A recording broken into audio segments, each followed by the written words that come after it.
We're gonna show you how to turn this to this. Beef crunchies.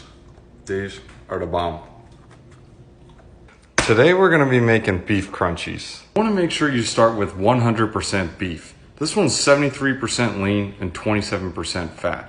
So apparently this one has no beef in it.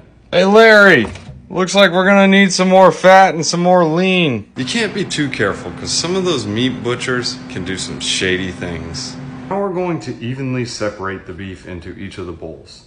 We're gonna do tiny little pieces and make sure you use different bowls just so you don't get the beef mixed up. You wanna do one bowl of beef, another bowl of beef, and another bowl of beef.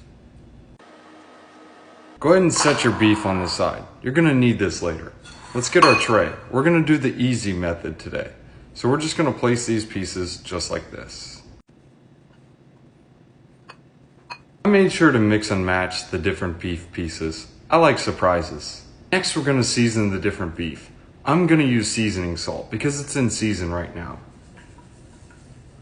If your salt's not in season, just use some pocket salt. This stuff always comes in handy. Next, we're gonna set these on the side while I drain a can of beans.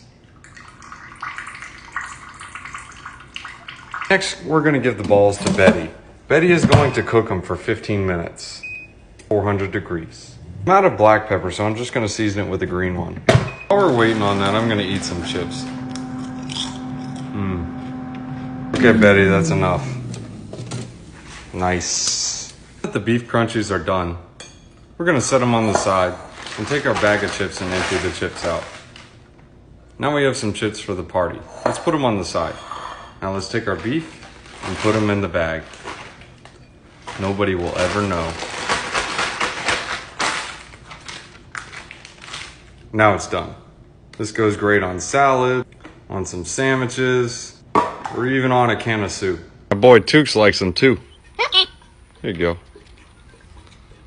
Taste test. That's good.